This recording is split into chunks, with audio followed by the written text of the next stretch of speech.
There are a number of structures that you can use to price gigs on your marketplace if you're building a marketplace.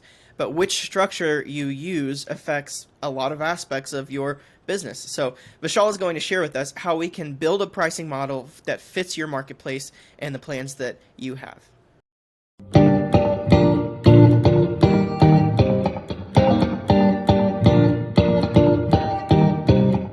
Vishal Kapoor is the director of product at Shipt, and two main systems that he's working with is number one, batching and bundling. So if drivers or shoppers are going and taking multiple orders at once, or that's batching or bundling if they're taking a single order. It's a part of the product at Shipped. And then number two is shopper earnings. So every dollar that's going into a shopper's pocket as they're doing that work, which is why he's here talking about dynamic pricing, static pricing, all these different pricing models, because this is this kind of stuff that he's lived and breathed for a long time. And so those are the two main systems. Of course, he's handling a lot more than that and leading a team of product managers at Shipped. Thanks, Brooks, for having me here. Very quickly, I would say at a high level there are three types of pricing models. Let's start from the high level and then go a little bit deeper. So the three different models are one where you can what is called as platform sets the price. In which case you can think of the marketplace sets the price. There is one which is the user sets the price. So the marketplace is just allowing you to set a price, and it's more like an auction or a bidding platform where you're setting a price for yourself. And then the third is a hybrid where the platform says that there are guardrails, the price should be at least this, at most this, but it doesn't actually set the price. It lets the user set the price within those guardrails, right? So roughly there are these three models. Now let me give you examples of each of them. So where does a user set the price? Airbnb is your classic example, where the hosts are setting their own prices for the properties, for the listings that they put up. The platform Airbnb does not set the prices for those properties. They do suggest prices. They do say that these are this given the time of the year, given the demand, etc. This is a suggested price for a host to maximize their bookings. They will do that, but they don't actually go and set the price. It's not a booking.com. It's not a hotel, which is essentially setting a price for themselves. Mm-hmm. They allow the users the hosts who bring their properties, listings onto the platform to set the price. So the platform does not set the price. And I think the other example of where the platform sets the price, the classic example is your Ubers, your Lyfts, your Shipts, your DoorDashes, right? Because even before, as soon as you click the button for requesting a ride or getting a shop or getting a delivery, you are agreeing to what price you have to pay for that. So there the platform sets the price end to end. I think other examples are, for example, airlines. The platform sets the price. It doesn't let the user come and say at what price do you want to purchase, right? But the platform kind of sets a price and shows you a price. So that's the example. And I think the hybrid model, for example, is something like an ads marketplace where there is something called a minimum price. So let's say you were an advertiser and you wanted to bid on a keyword. Let's say your product is an insurance product, or let's say your product is a shoes product. Just taking two very different examples, right? So if you wanted to bid on insurance, the keyword insurance, so that when somebody searches for insurance in google.com, one of your ads is one of the listings that actually shows up, for example. Or if somebody searches for shoes, then it shows up as well. So they have something called a reserve price, which is you cannot bid, and that is again driven by supply and demand, which is you cannot bid below a certain value, because Google knows that there is a there is a certain value to that keyword. So there is no point of starting at zero, for example, because they know that eventually the price will converge to a certain high level.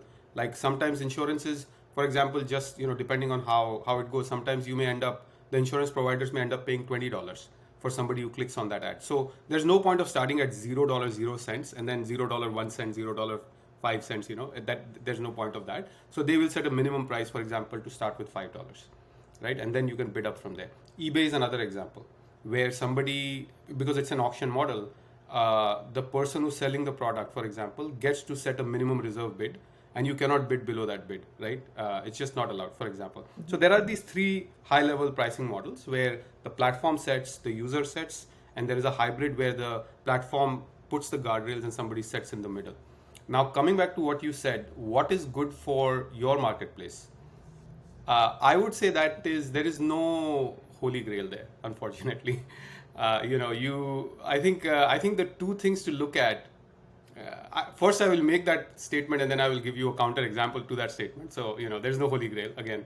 But the two things to look at is, number one is what is the precedent? If you are trying to disrupt an existing industry, for example, hotels or gig work or something like that, right? Are there other players out there who use a certain kind of pricing model? And you should take it with the wisdom of the crowd that they probably are using that model because that is the model that works well for their problem space, right? So number one is that look at what your competitors are doing, and there is a reason why they are doing it versus trying other models, for example. And then the second one is, this is where it kind of breaks down. What works for you is what works for you. Every marketplace essentially is unique, and the counter example I will give you is Airbnb, right? So if you look at hotels, they set their own prices, but Airbnb suggests prices. It falls short of actually setting the prices for the host. So I don't know exactly why Airbnb does not take the Uber approach where it is just suggesting the per night price for the listings that are there. It lets the hosts override the prices, for example. And by the way, Uber has also, for example, Uber and Lyft have also tried models where the drivers have come and said that I will offer a ride at a certain price. So they have tried the auction model as well. But then they have pulled that back for whatever reason. They have pulled that back, and now they have come to their platform controls the price, which is they do the surge pricing, right? The dynamic pricing on their side, versus the users coming and saying, if there is a ride, I'm willing to give this ride. I'm willing to from a driver. I'm willing to take this ride at a certain value, and some other driver can say, I'm willing to take this ride at a lower value. Just the way it works, the real timeness of the marketplace, because you need to resolve this very fast as a user is actually trying to get a ride within seconds. So you want to do all of this very, very fast, and so on and so forth. So use cases are different. But again, as I said, right, there is no one holy grail for doing it. Hotels versus Airbnb is why Airbnb doesn't do platform pricing versus hotels do. I don't have the answer to that. It probably works well for them. So the best advice I would give marketplace founders is try different options, right? Don't be shy of trying and see what works. That's awesome. That's really good.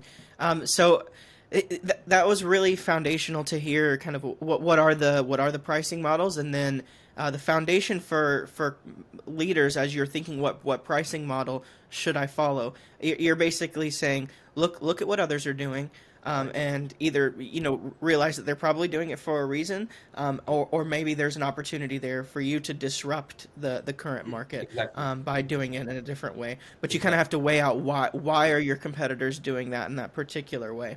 I think another place to go would be this, static versus dynamic pricing models.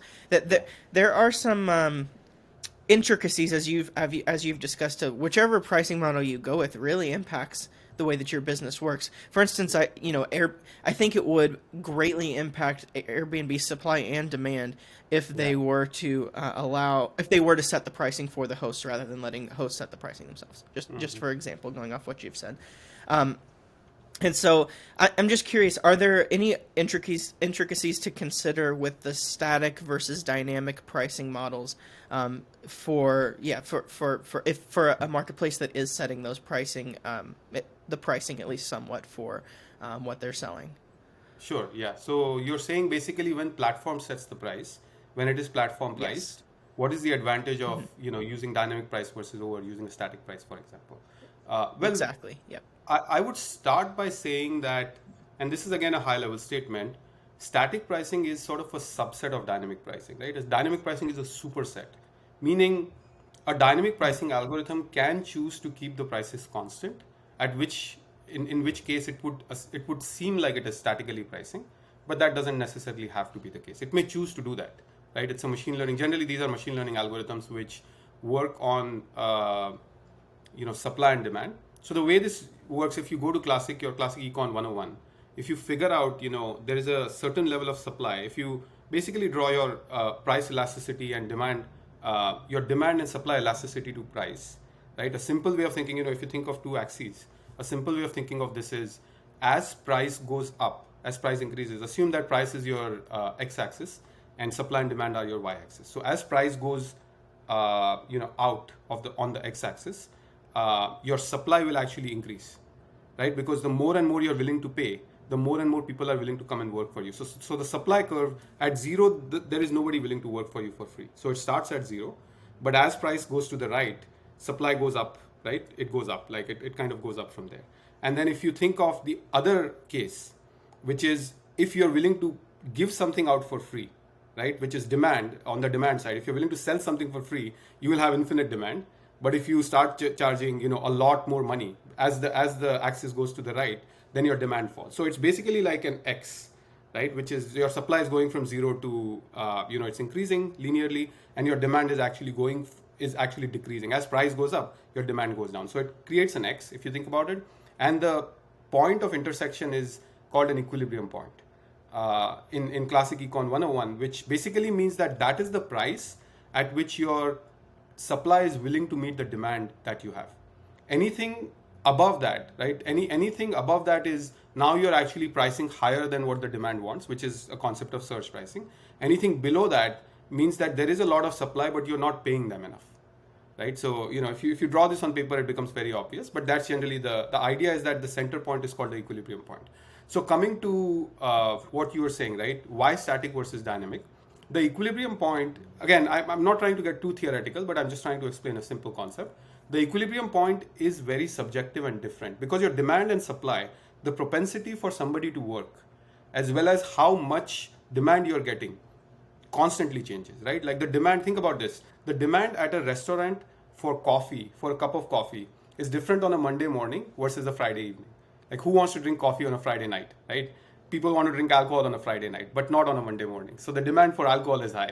If you think about it like that, right? Like that's generally how consumers work. I know, it's a funny anecdote, but generally that's how it works. And what these algorithms are trying to do is at that demand point, what is the price at which I can actually clear the maximum inventory, right? So where should I price so that I sell maximum coffee, I sell maximum alcohol, given that curve, that X is actually changing, constantly changing depending on time of the day, seasonality, month of the year, whether you're in a holiday versus post-holiday versus pre-holiday periods. So the pricing is extremely subjective to the situation of where you are. It also, again, obviously depends on, your type of business. So for example, a Lyft or an Uber, for example, are what we, or even Shipt and Instacart is what we call as hyper-localized businesses, which is that your demand has to be, your supply has to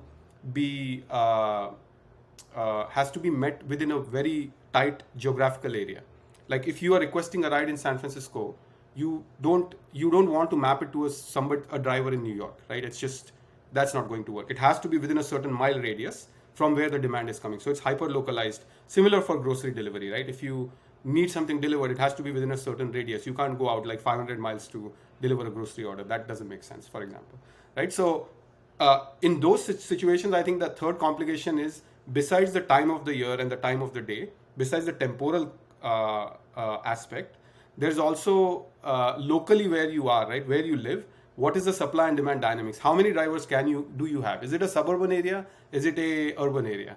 Is it a dense road network? I mean, taking rideshare as an example, is it dense road network or is it, a sparse road network? I just came back from, for example, a trip from Spain, and there was this example came to mind. These are European towns, so they are, thousands of years old.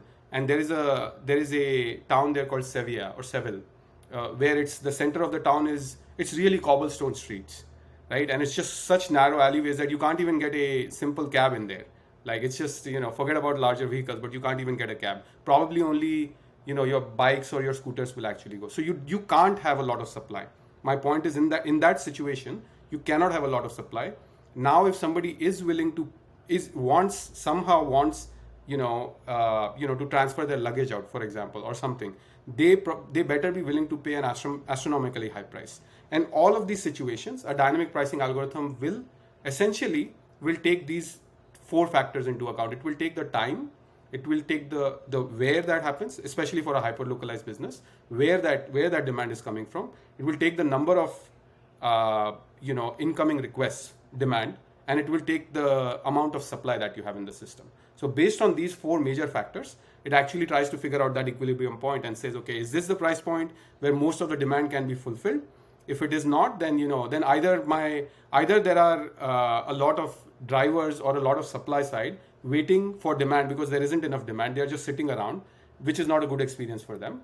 Or the other hand, there's demand, like customers waiting for their orders to be fulfilled, but there's nobody actually to fulfill the orders, which is not a good experience for them. So a dynamic pricing algorithm, coming back to what you were saying, is able to kind of do this and really find the optimum price for your business model, like running at the point where you can clear your marketplace in the best possible fashion all the time, right? So I have a background in this. I've worked I worked on dynamic pricing systems. My previous company was Lyft, and now I'm at Shipt. So I worked at these systems at both the companies. I can tell you firsthand from experience, they're super critical, especially for marketplaces at scale, to have this kind of pricing versus having static pricing, for example. So In a marketplace, because you're working with both supply and demand, and sometimes, like you are at Shipt, you have three-sided or multi-sided marketplace. There's even more intricacies there. As you've explained, you're trying to balance out supply and demand. You don't want too much supply, you don't want too much demand, and pricing is one of those tools that helps you to balance correctly. It's probably the most important tool for correctly balancing supply and demand, and supply and demand are constantly in flux, right? It's not a static amount, especially for a marketplace that is growing. You have to continue to balance them, and so you have to continually be looking at pricing. And so I know that a lot of marketplaces and a lot of marketplace leaders are afraid of surge pricing, which you mentioned, or a dynamic pricing model, because they think it doesn't provide a good experience for their users. And so I'm just curious, because from this whole conversation, it seems like surge pricing is necessary. Really it is, because that's how pricing works in the real world, right? When there's supply and demand constantly in flux, the prices change in the real world. So how should marketplace leaders think about surge pricing on a very practical level? How should they think about surge pricing or dynamic pricing as they're building their marketplace? yeah, that's a great question. I will give you maybe two examples of where we don't think about surge pricing, but it exists, or maybe three examples very quickly. And second, I will tell you this aversion or this potential risk in the minds of marketplace leaders. What is the risk? Let's just quantify the risk, right? The risk is if you surge price, your demand will fall, right? People will perceive your brand as an expensive brand. I think the biggest risk, and this term is used in consumer circles, is that your consumers will perceive you to be a price gouging company. So they think that you're trying to monetize urgency. You're trying to monetize somebody's they want a ride back from the airport, for example, to home, and suddenly all the drivers want all the riders came through a flight, and you're trying to surge now. You're trying to monetize their urgency, for example, right? So yes, that is the way it is perceived in consumer circles. But I will tell you that that's not the goal of surge pricing at all. I can tell you firsthand again. So I'll give you three examples where it is used, where we don't realize that it's there. So number one is think of surge pricing is essentially it's not the word is new, and it is it was evangelized, or it was made more it was popularized by the likes of Uber and Lyft. But really that paying for an exclusive service or paying a premium amount for instant gratification has been around since the beginning of time. Think about Amazon, right? Like if you order something on Amazon does give you an option when you check out. I'm sure all of us can identify with this. When you check out, it gives you an option of you can get something delivered today or within the next few hours for a premium fee. That is basically surge pricing, right? Because if you're willing to wait, if you are willing to wait next day delivery, 2 days, depending on if you have membership or not, there are various factors. But the longer and longer you're willing to wait, the cheaper and cheaper the cost of delivery gets for you. But if you want instant gratification right now, you got to pay a price. So that's one example where big marketplaces use it. It's not very obvious to us that is what that is, but it's a form of surge pricing. The other two examples, airlines, right? How many of us? I mean, if you take a step back and realize, right, how many of us have ever booked a flight from one airport to the other, let's say from San Francisco to New York, at the exact same price at the exact same time. I don't remember ever doing it because that is dynamically priced. So we are used to it. We are used to it. Like it's not like surge pricing is new. There are models out there which we are used to. And the third one, which is the most surprising, which when I tell people, they are quite surprised when I say this, is in San Francisco. I live in the city, and if you go to the government website, they have this thing called demand-based pricing for the parking meters. So the parking meters in San Francisco are actually surge priced, and the way that works is there are different time blocks, right? Like 9 to 12, 12 to 3, 3 to 6, 6 to 9. There are different blocks of time, and there are different rates programmed for those blocks. And yes, it's not real-time surge pricing, but the city will come and reprogram the rates of these meters every 3 months. So it's not real time, but it is quarterly surge pricing. If you want to put a term to it, so that happens, and it is actually on the website of the government saying that we do demand responsive pricing. They call it demand responsive pricing. If you go to sf.gov, on the city website, you'll actually see demand responsive pricing. So it's there. It's there. First of all, this aversion of the word surge will actually scare my demand and actually scare my consumers and make them feel like it is price gouging. I think first of all, as marketplace leaders, we need to be less risk averse to this concept. Number one, right? I want to be sensitive of things like inflation is at an all-time high, and prices are high, and so on and so forth. But all that said, the dynamic pricing model works, generally speaking, in many scenarios, right? So it works. So that was the first part of where these pricing models exist in the real world, right? So first of all, let's be less risk averse to implementing a model. That is what I would tell marketplace leaders. The second part is that yes, it is true that if you do surge price, by the way, the word surge I think is unfortunately a misnomer. I like to use the word dynamic because surge always means it's going up. It also can mean that it surges down as well. Dynamic means it goes in both ways, right? Just to be clear. So dynamic pricing, yes, it is true that dynamic pricing will cause some of your demand to bleed. But that is the point of dynamic pricing. The point is that, to reestablish that equilibrium point that I was talking about before, which is where there is a limited number of supply. If there are 10 drivers available, you don't want 100 riders trying to, get a ride at a certain point. You want to raise the price because maybe 10 out of those 100 riders genuinely want that service right now, which is the Amazon example which I was giving you before. Some people do want instant delivery. Some people do want that service, and they are willing to pay a premium.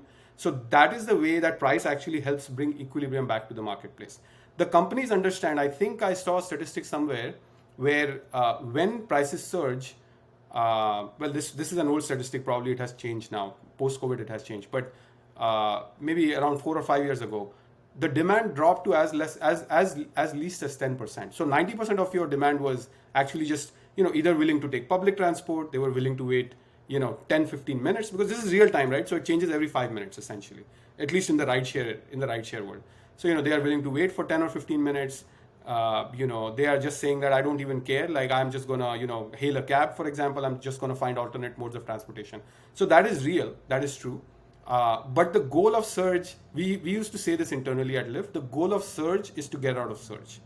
It's not to constantly operate in a surge scenario, which is what I'm trying to, the point I'm trying to impress is that it is not for price gouging, it is not to monetize urgency. The companies are aware, when you surge, 90% of your demand is actually going to drop out of the marketplace anyway. So the rest of the 10%, now you are trying to give them a good service, you're actually operating at a loss at that point, because so much of your demand is just gone. It doesn't mean that you're trying to make 100% of the price or that 90% of the price, you're trying to recoup it from these 10% of the people. It's not that. Net, you're actually losing when you're surging. You're actually losing money. But that's the way, people know. It's that the fact that you want to restore that equilibrium back to the marketplace. And by the way, I want to also bring in another aspect of this. Us as consumers, we see the fact that the prices have gone up, and that's fair, right? We see that, and we, feel that, Uber is now surging. It's trying to, it's being exploitative, whatever. But the way these platforms work is, typically they take a percentage of the transaction. All these platforms, Airbnb, Uber, Lyft, all these platforms are taking a particular percentage of the transaction. So if they are charging you $50 for a ride, let's say they take 20% roughly, then they are paying $40 to the driver, right? So they are taking $10 out and they are paying $40 to the driver. So what Surge does is one side it is actually taking money from you. The other side, they are actually sending notifications and messages out to the drivers that the same rides that you were giving before are now available at a higher price because we are surging. So it also helps to bring more supply back into the marketplace at that time. So not only does it help to actually remove or make some demand to wait, but it also helps bring some extra supply back into the marketplace. So as a combination of those two things, I think the equilibrium point, is restored because there's higher supply, there's slightly lower demand, and they basically meet in the middle again.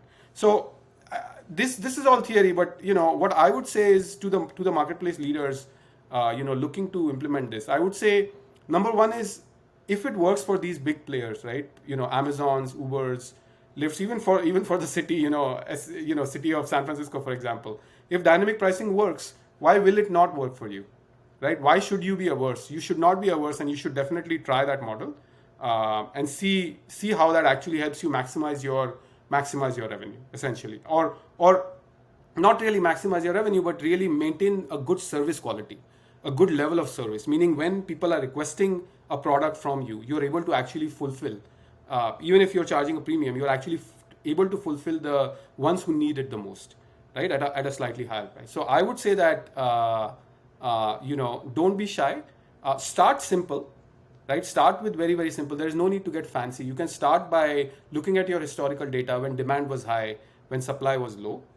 You can start looking at what if you just supply some simple supply to demand ratio, and you can say that if demand was twice of my supply, I'm just making this up. If it was normally my demand is, let's say I have 100 riders and 100 drivers, and I'm able to fulfill them. If now suddenly I'm getting 200, then why don't I double my prices? I'm just making this up, right? If I double my prices, but then also your infrastructure should be able to sort of ramp as you're matching, as people are taking the rides and taking the product, and they are you're matching them. You should start ramping the price down. Don't keep it up there. Don't keep it twice for for the next 5 days, because then it is going to start creating sticker shock for the consumers that come to your marketplace. So it needs to be more real time. It needs to be more dynamic.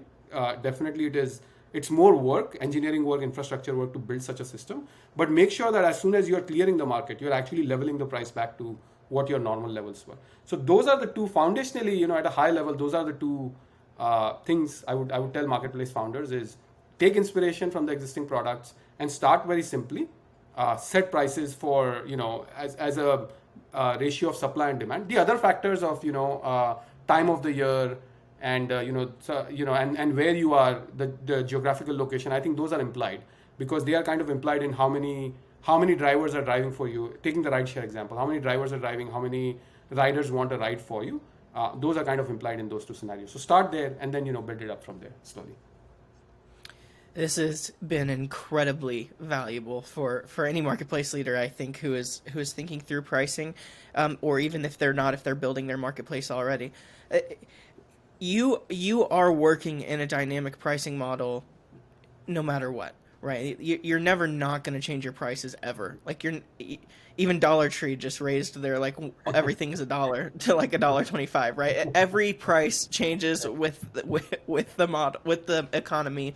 Over time, but the question is how quickly are you changing? So I think this is really good. Dynamic pricing usually results in as you've said, in a more fiscally stable business model, because you are a marketplace and markets have to change with supply and demand. So this is incredible. I'm really grateful that you joined us. But thinking through everything that you've shared, and you've done a pretty good job of summing up already, but thinking through everything that you've shared, what is the biggest takeaway that you want marketplace leaders to have from everything that you've shared?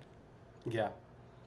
I'll give you a simple anecdote. I was giving a presentation on dynamic pricing, how to build a dynamic pricing engine from scratch at a conference here in San Francisco. And after the presentation, somebody came to me. They had a company during COVID. They were out of Houston, if I remember correctly. They had a company in COVID that they had to fold. And what they told me was that they were reluctant to raise the surge prices above a certain level, thinking that their demand will get a sticker shock and they will just leave and exit the system. They never tried. They never really tried it.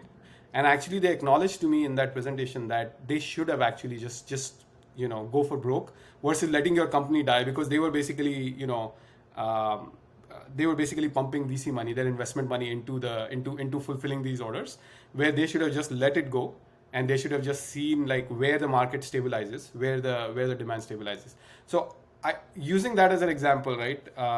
I would say a couple of things that I repeated before. If it works for Uber, if it works for Lyft, if it works for Amazon and the city of San Francisco, it will work for you. So don't be defensive when you're trying to implement dynamic pricing. Do not be defensive. Use an experimentation approach. Try different levels.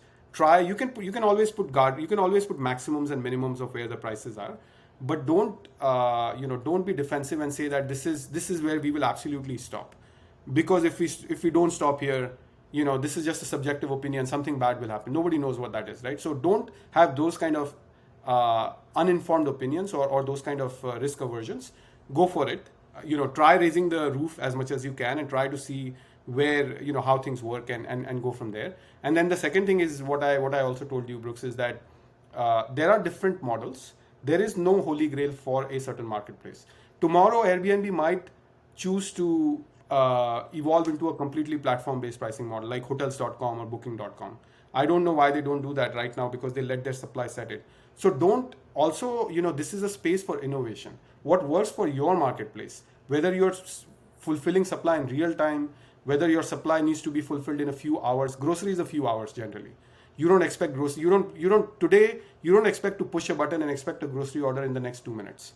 Right? You expect a ride in the next 2 minutes, but you don't expect groceries in the next 2 minutes. It's a little more complicated to shop an order where things may or may not be available in store, for example. So every use case is unique. And then Airbnb is even more, because the supply is so heterogeneous, right? Like the types of rooms, where they are located, what, do you have air conditioning or not? Do you have how do you get in? Do you have an elevator or not in your building? There are so many factors that when it comes to choosing a place to stay, especially in a foreign country, that the length of transaction could be longer and longer.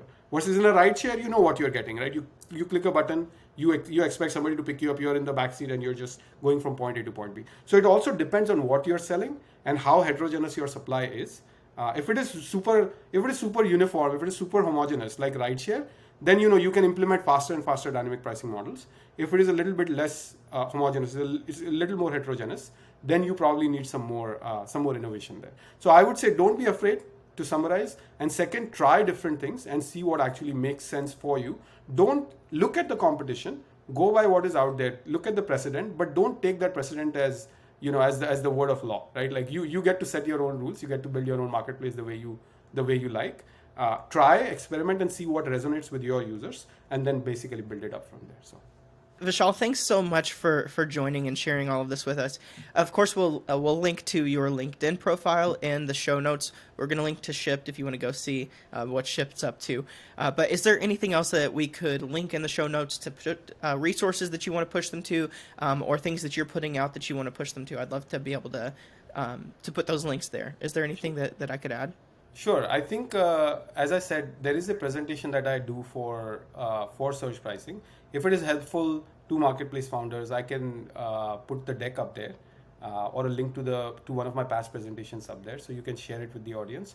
There is also another presentation I'm about to do for how to run experiments. So this is purely a skill-based, as a product leader, as a product manager, how do you design and run good experiments? So the goal of that presentation is to inform marketplace founders how to make sound business decisions.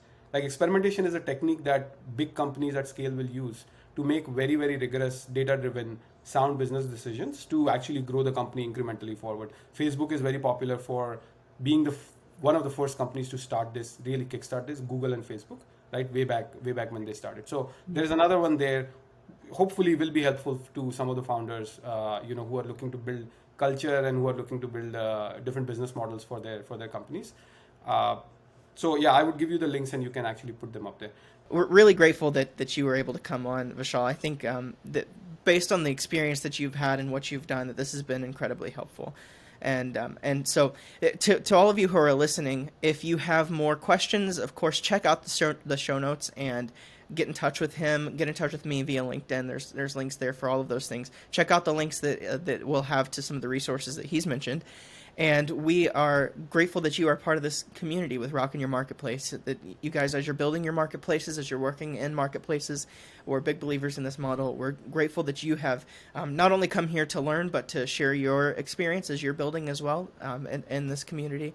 And so just wanted to say thank you, and we hope to see you in the next episode.